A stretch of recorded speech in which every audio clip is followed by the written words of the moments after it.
Welcome to another edition of the Ambitious Dads podcast. I'm your host, Jeff Hittner. After more than 200 interviews with fathers, I realized we're just not talking enough. Not about our fears, nor our ambitions, nor how our kids are really doing, or how we're holding up in the middle of all of it. This podcast is for the dads trying to build something meaningful and be present at home.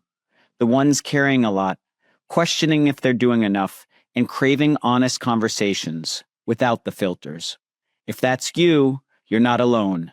You are in the right place. Let's figure this out together. And today we have a very special guest. We have Bob Glazer, and Bob is the founder and chairman of the board of Acceleration Partners, which is a global leader in partnership marketing. He is, of course, also a serial entrepreneur and award-winning executive, and he's truly passionate about helping individuals and organizations elevate their performance. He actually shares his great insights through a weekly newsletter called Friday Forward, which reaches over 200,000 readers in more than 100 countries. And he also is the author of 7 books, including the newly launched The Compass Within.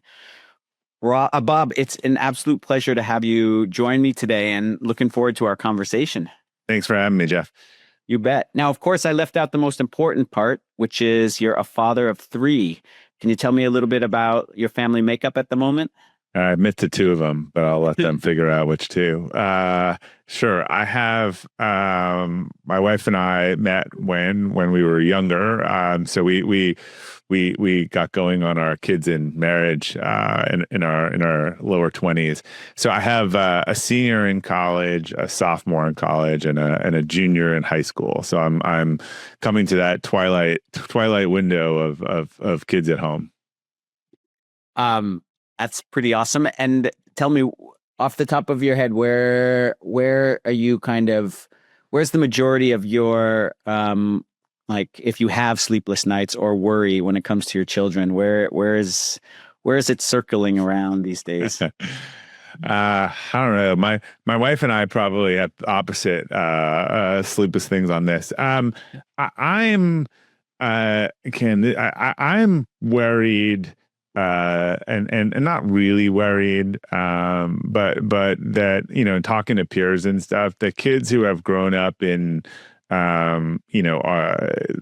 semi-affluent neighborhoods or under not struggle, I'm wary that they're not adjusted for the realities of the world and AI and all this stuff. So I think there's some things that just kind of in our life that are as normal. So if anything, like my kids are good kids. I'm worried that, they not that they even have too much, but that they don't have the dogfighting skills that might be needed in the world today, particularly as a lot of them. One of the things that I've come to appreciate is that I think even some of the things that we tell our kids consistently that I think go against some of the suburban community culture, I realize they're, running up into that because of what their friends are doing and what peers are doing and what they're hearing from teachers. And you got to go do this. And I try to talk my kids a lot off of that. I mean, one of the things every kid in college now, at certain schools it's just, they think the only jobs are banking and consulting because that's all anyone talks about. And that's all anyone wants to do. And trying to sort of unprogram that has been interesting. Well, don't I want to get one of those jobs? Don't I want, well, do you like that? Does it interest you? I actually feel like I'm on the opposite of a lot of parents on this conversation.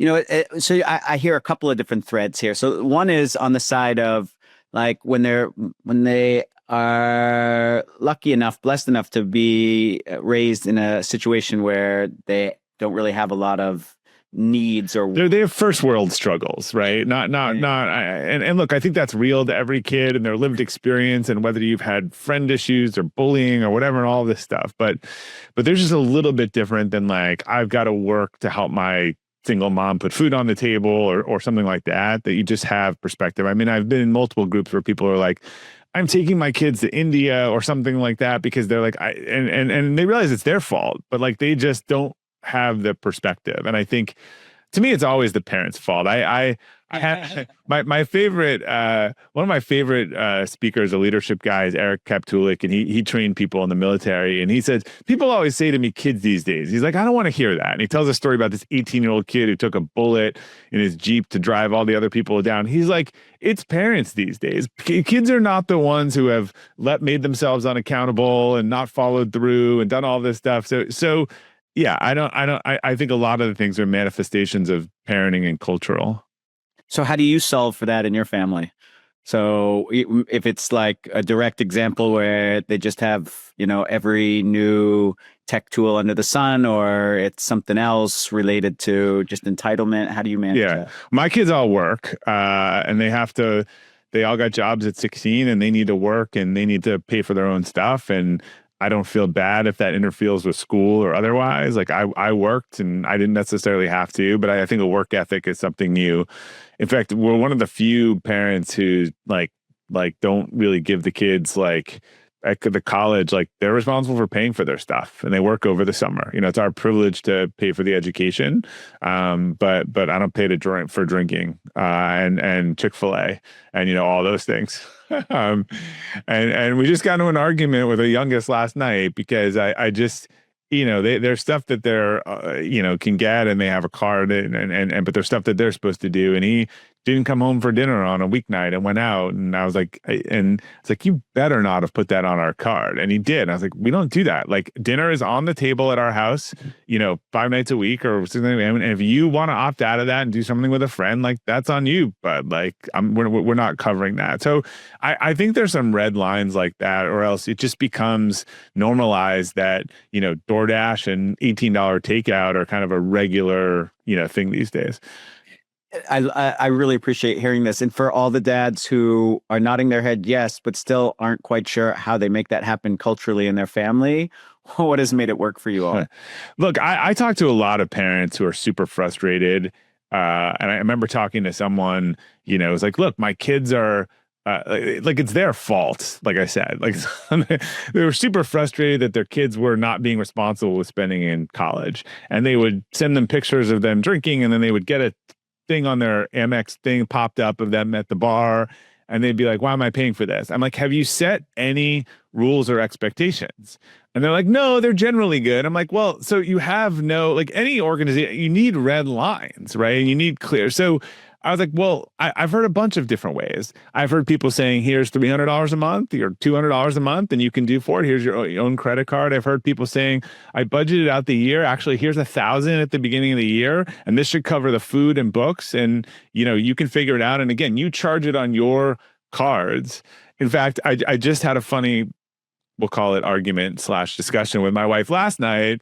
I'm like, because generally our kids are good about this stuff. And again, they have our card because sometimes they have to Uber from school and coming home for Thanksgiving and like that stuff that we pay for. But there's been some gray area and they're a little slow on the reimbursement, right? They use our card. I'm like, this is why companies flip the policy. They take away the corporate card and they say you can charge it on your. So I've changed the rule. I'm like, you know what? You make a request and we Venmo you back rather than finding the thing on the card that you weren't supposed to charge. So I think you need rules, and I think it's really good for kids and to be explicit. And a lot of the parents I know are frustrated by it, but they don't do anything or they don't have any norm. And you're trying to teach the kids discipline. I mean, I remember I had a friend in college, his dad gave him twice the amount of money that any of us got per month. And we were older. So this was kind of our living and spending when you didn't have the meal plan.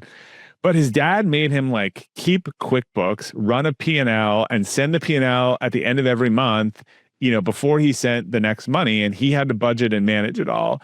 And as an adult, he is incredibly responsible and a good caretaker and a good fiduciary. So sometimes it's not even the money. It's just, I think there's tons of kids in college these days that have this notion of you put things on a credit card and you never see it again. And we've encouraged our kids to get the credit and get the cards and build credit and put it on themselves. Again, we're not perfect. Things fall through the crack, but you got to have a system and you got to explain the why. And the last night I was like, look, next time I see this, like, I take the card back and you don't have it at all, and you're gonna have to come ask us to reimburse you for everything that we spend it through. To me, that's the same thing you do in a company in leadership. You broke the we had a general understanding about this. That was outside of that. And if you do it again, here's the consequence. I love it. I love it.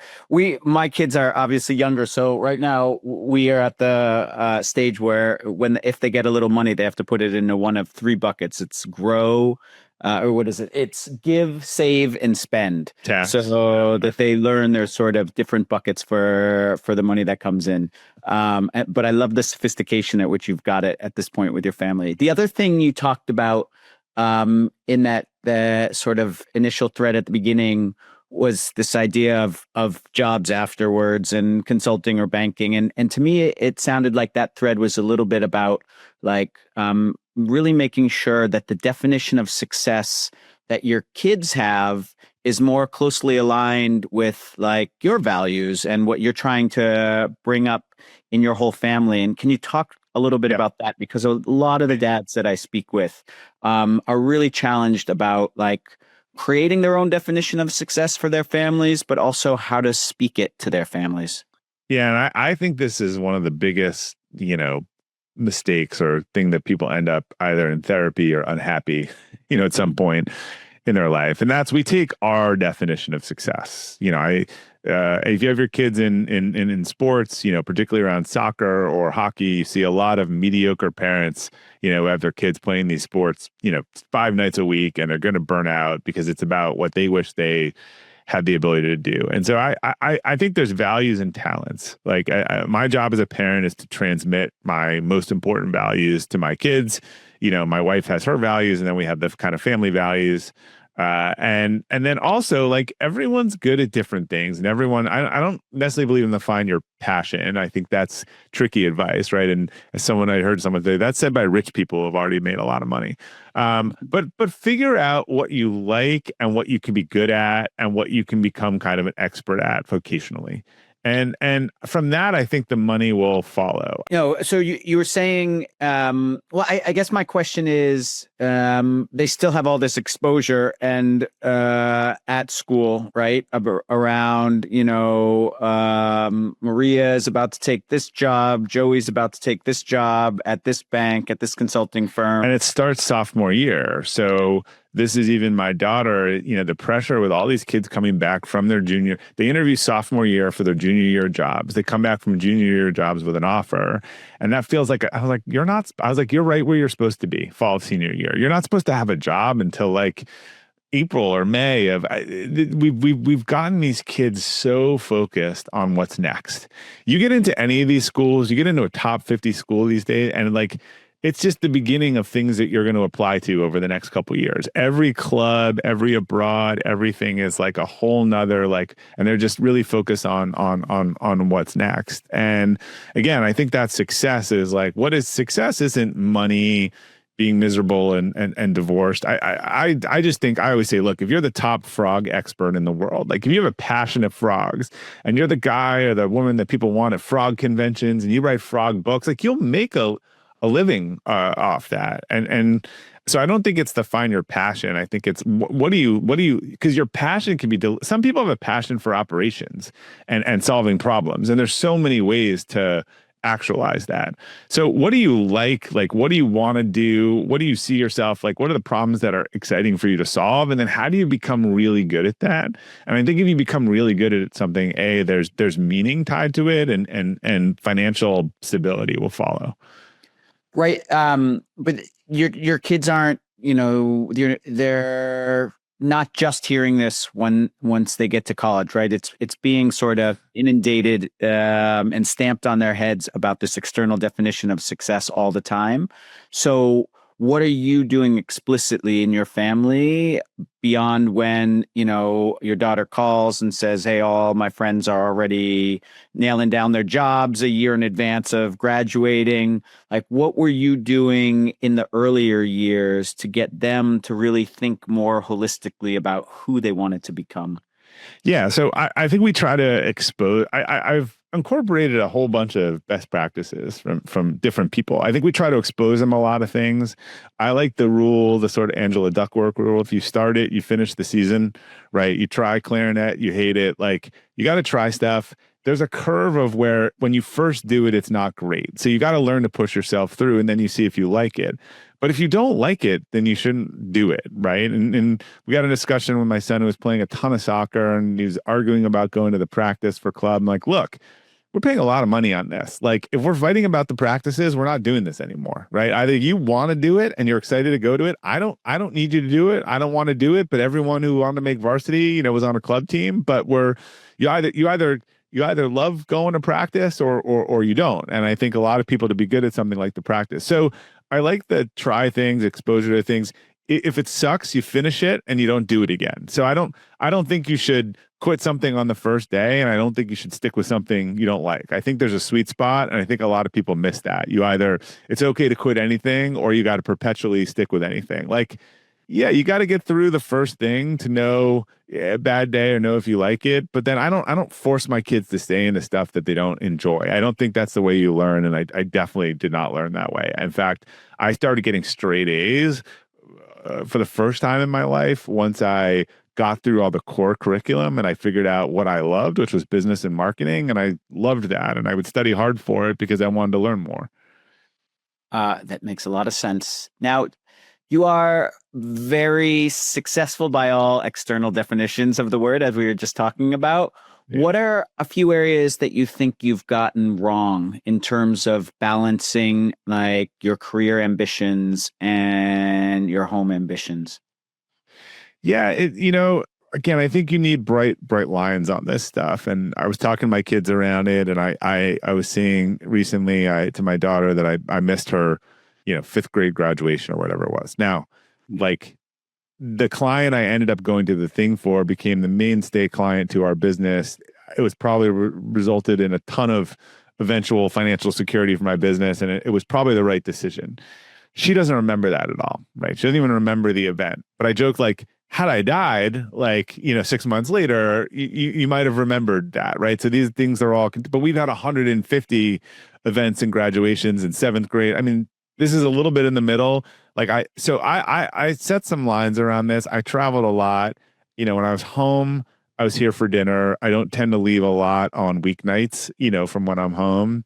And I never missed a birthday from when any of them were home. Those were sort of kind of the bright lines that I wanted to do. But look, I think everything comes in season. I believe in work-life integration. I don't believe in balance. Balance is like, I'm on my computer here with you with a dog puppy on my lap who's now locked in the crate downstairs and trying to be with the puppy. That's balance, and that doesn't work. I think you're going to have family week. So I think if you can make them fit together and be where you can be, I've tried to give up the guilt of, I'm gone 3 nights this week. Well, what do I do with the other 3 nights? Like, do we go out? Do we do something? Is it more memorable? There was a story I heard years ago where this guy was closing a deal and he was working like crazy, for 2 weeks.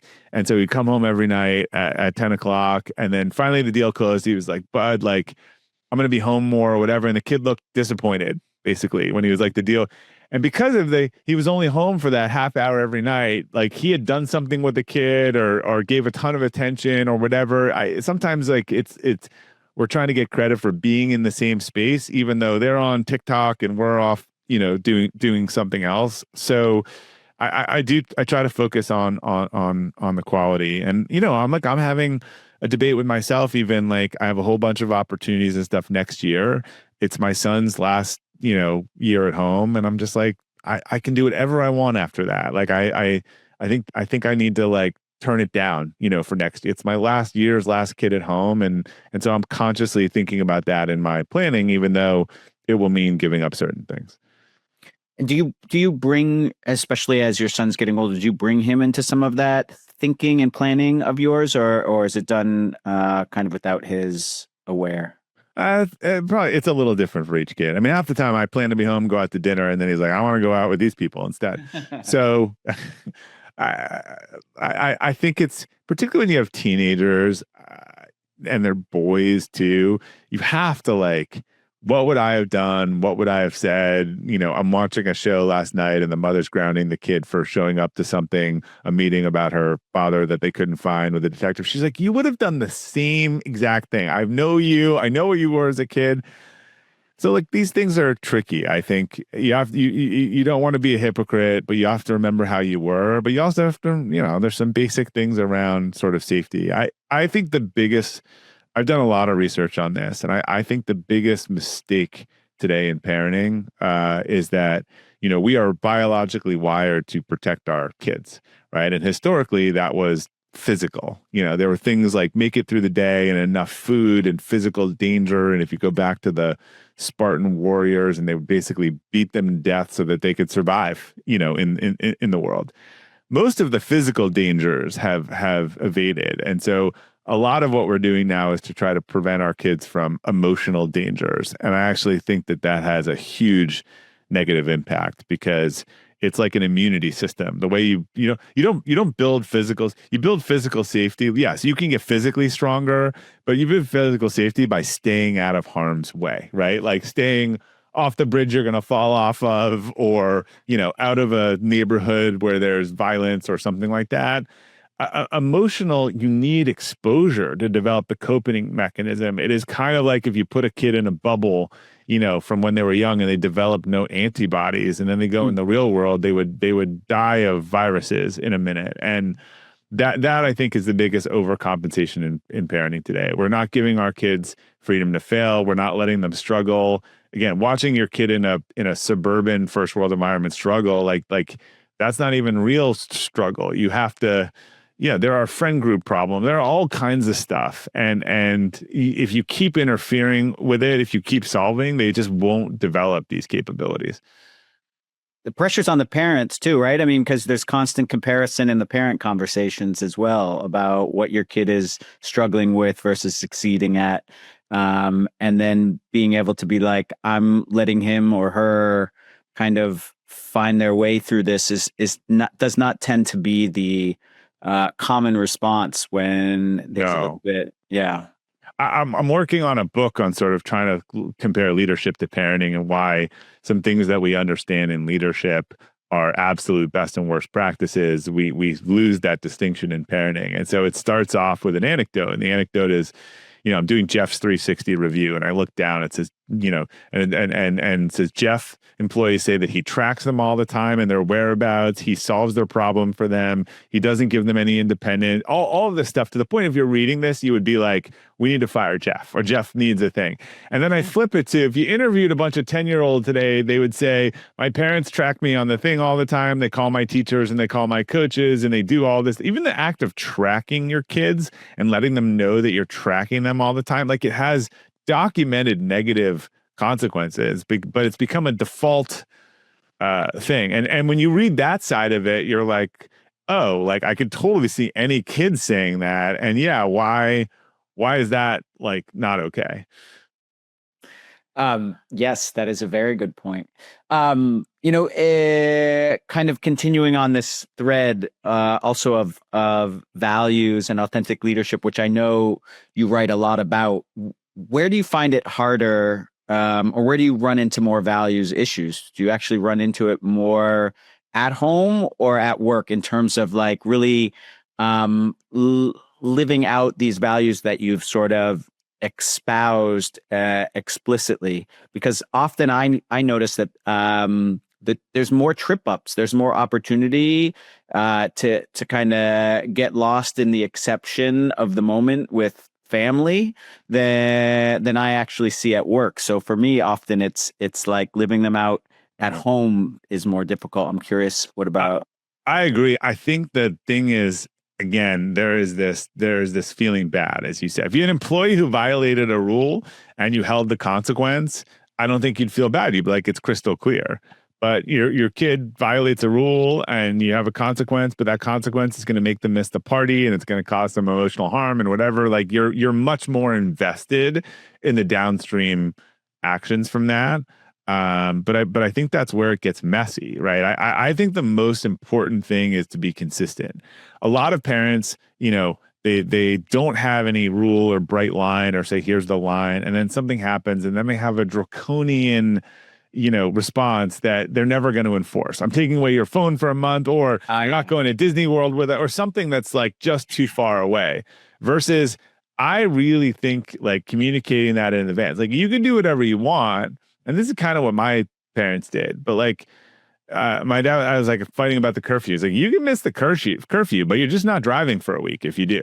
Like, and then you gotta back that up, and it sucks. And yeah, they're gonna be sitting home by themselves, and they're gonna be miserable, whatever. But I don't know how else you don't respect lines. And if you look at what's happened the last couple of years, and the entitled class of kids showing up on colleges and breaking rules and taking over buildings, and irrespective of the cause that I'm separated. I'm looking at that things that are prohibited very clearly by the school. You can't take over buildings and block people going from class and like it's an existing rule.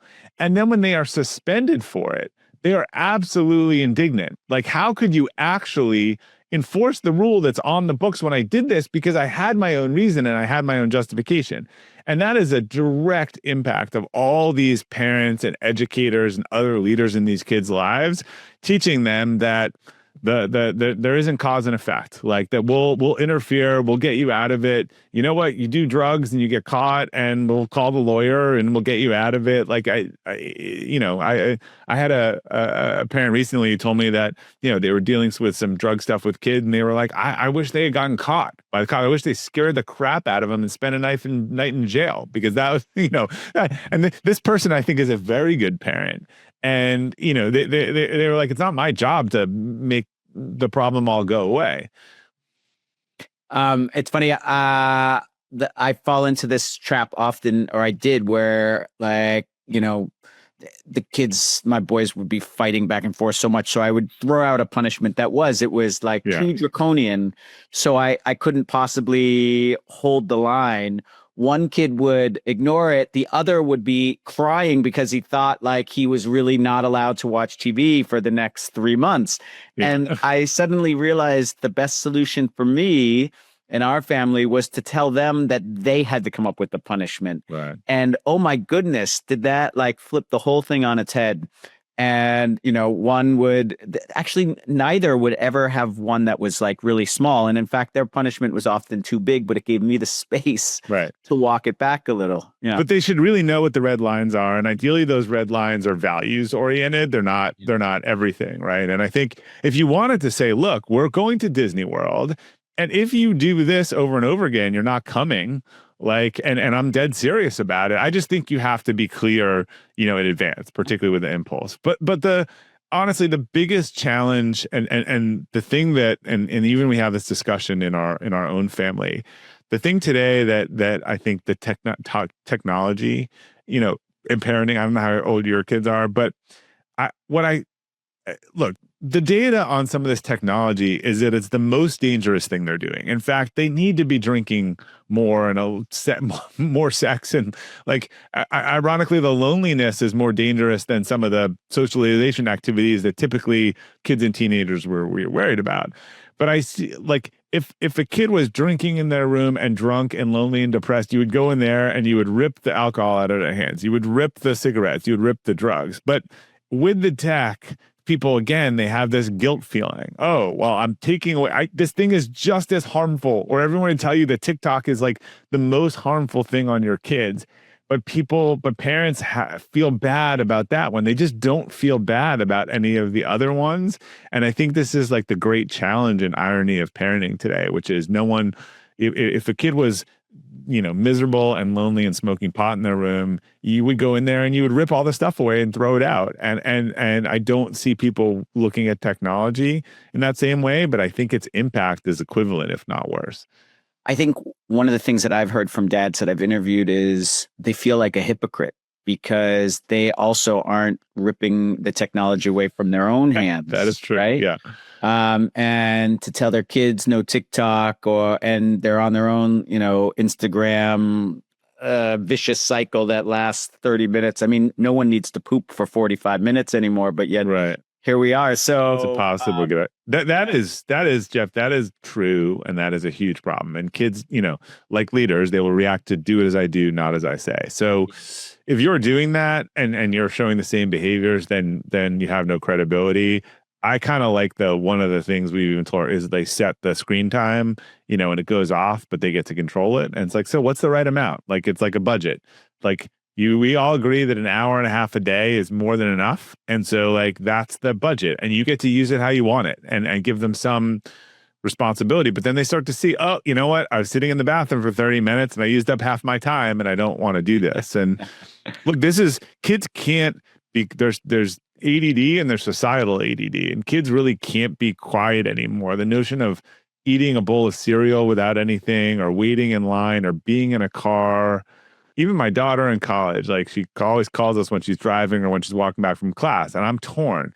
I love hearing from her, but also I'm like, do you realize you're just filling any space, right? You're filling that walk or that drive with calling someone, which is not, again, a social activity. So as I say, I'm telling you in real time, I'm very torn on this, but I also kind of want to highlight sometimes to her that like, just walk to class or drive in the car. You don't need to do any other activity. Yeah, I mean, that's an interesting one for sure, because I would probably be more than proud to take a phone call from my kids in school, but also recognizing that like our creativity and our, the reason that so many kids these days are lost on this concept of purpose is because they spend no time thinking about like who they want to be in the world, because as you said, they're filling all those empty spaces with TikTok and with conversation. Tell me, like, what's one area of fatherhood where vulnerability has felt most uncomfortable for you, and like what happened when you chose to lean into it? Because a lot of dads, this is an area that we're really starting to have deeper and more meaningful conversations about. Yeah, I think it's a little bit, look, I'm telling you not to do this, or because it was bad for me, or I had a problem with it, or, this was my learning from it. Like, I think being willing to sort of share that exposure. So for example, right, I heard a conversation recently where a parent was trying to kind of coach a kid on like, you're being a little too eager in follow up, and you're meeting someone and then you're inviting them every day, and you're kind of being you're not, the social cues aren't great, right? So there's a difference between telling that, and which you're going to get an eye roll, and maybe saying like, look, like I had a really difficult time with this. I remember being 16 and I had a lot of energy, and I remember like I invited this person 3 days in a row to do something, and then they never talked to me again. And so that's just like my experience in this, kind of the YPO framework. My experience in this would tell you like, I had this pain before, so I'm trying to warn you from having this problem. I think the parents that I know, I think are good parents, are really always willing to give the personal example, or don't do drugs from someone you don't know, because I did that once and it was the worst night of my life. So rather than pretending that they're perfect, and never happened, they're kind of willing to, share those stories. And the couple of times I've really done that with my kids, I think they've been surprised, or and sort of like, oh, really? Like that happened to you? Or because they just see you as their kind of infallible parent. Well, speaking of which, what are some other ways you show your imperfection to your kids? And I'll give you an example. So, when my kids were, particularly my oldest, after he was born, I mean, he would have the worst temper tantrums, and I was just, I couldn't last past 30 seconds. Maybe I would grow to a minute, but these were like lasting 10, 15 minutes. So, Yeah. Eventually I started doing the work on my own triggers. But to make a long story short, with both of my kids, I let them know like that I am always trying to get better at being patient and like not raise my voice. And I encourage them to actually like tell me, like, although that backfires plenty. So when they do something wrong and I raise my voice as it's appropriate, they remind me that I'm supposed to be working on like my patience and not raising my voice. But the point is they see that there are things that daddy is trying to work on and get better at. And I wonder if there are any ways in which you've sort of shared that imperfection with your kids. I'm always trying to get better at stuff. I mean, they see me with the journal and the goal setting and the failure. And, I just wrote a Friday Forward about how I failed to get the goal of the book last week. So I think just kind of putting that out there. Also, as your kids get older, it's funny. So I have ADD, and so I'm not good at switching, and they know this, and my wife knows. Like, if you come in the room and I'm on a computer and you're trying to talk to me, like, I kind of like, it's a high cost of switching, so I'll sort of tune it out, right? Or I'll go like, nope, busy, like, don't bother me now, because if I get out of this and then I gotta go back. So one of my kids in particular really knows this. And so they kind of know that, like, you have to have my attention to have my attention. And he'll be like, can you look at me? I'm about to tell you, like, what I'm doing for the day. And I want to make sure you're listening. And so again, they learn. And I'm like, yep. I'm like, you're very good at that. Like, I'm not yelling at him. Like, he's right. He's very in tune to, like, he knows when he has my attention or not. And this is the same thing I would say to a kid. Like, yes, do I have to be better at that? Yes. But it's also, like, kind of just a thing of mine. And so we all have to be aware of it, right? They're not going to change everything about me. I'm not going to change everything about them. But my son last night, who's a little ADD, has to remember to do something. And I was like, look, I like to keep repeating this thing. This is the next Friday 4 that I heard someone say there's 2 times, now and not now. And I was like, you're saying later. He got a new phone and he has to return the old one in 30 days. And he is not good about this stuff. I'm like, look, you can either go do it now and put it out so you don't forget it, which is a good skill set, or you can maybe remember later, and I'm not paying the $200. So in that way, I'm like just trying to coach him to, like, look, these are systems. You fall to the level of your system. And if you're just going to count on yourself to remember later, I think that's a really bad idea. Love it. I'm curious. You mentioned, like, journaling and some of this sort of personal development work you do. How do you share that with your family in it, like, in terms of the hopes of maybe them doing some of that, or is it an active conversation, or is it just osmosis, or how does it work? Yeah, I think the more you preach, the less kids do. And so my daughter, I'm joining her this weekend. She just set a goal. She's not a runner, and she set a goal to run her first 10K. And so when she told me she was doing that, and we had a conflict on parents' weekend at school, like, great, I'll come down to watch, and we'll run it with you. So we're both going down there. So she always sees that I'm doing that. This was like a stretch goal that she set. The other kids see that she's doing it, and we're going down to support her. So I think it's just, they see we do vision boards together as a family at the beginning of every year from a goal setting. They see my, like, 1-page vision goal document that sits next to my computer every day with stuff they probably shouldn't see on it. I'm sure they snoop through it, but they're seeing, like, hey, I'm being pretty intentional, about this stuff. That's very cool. So, what do they do with their vision boards when they create them with you? They just have them in there. They go up in their rooms, and then we tend to look back at the end of the year. And there's been, for me, it's a way to make goal setting fun for kids. Like, it turns all the goals into sort of pictures or physical things. The challenge, by the way, we've been doing this for over 10 years. The real challenge now is, like, there's no magazines anymore. Like, we used to collect all the magazines and go to the stores and do this, and there's really, like, no magazines. So we're pretty good at grabbing them whenever we find them at hotels or during the year now, because we would just go to CVS or Walgreens at the end of the year to buy magazines, and there's, like, none anymore. And so when you have the conversation at the end of the year, is it something very informal as well, or is it really like each child? We don't review it. They do it, but they do whatever they want. But we basically sit down on January 1st and do that together, kind of on New Year's Day. So we cut out all the stuff, and then it's always an argument for everyone to finish. I'm usually the first one to finish, and then I've gotten frustrated. I'm like, guy, the stuff's around the house a month later. We're like, look, we either get this done, or I'm not harassing anyone. Like, you guys want to do it, like, we finish them, but, like, because it ends up being on the dining room table for a month, and then my wife's getting frustrated because it's a mess. So we've tried to, like, just, like, do whatever you want to do that you can get done. Very cool. Do you have any other particular traditions that feel particularly unique for your family? That's one. We try to get out for the first ski day of the year, around Thanksgiving.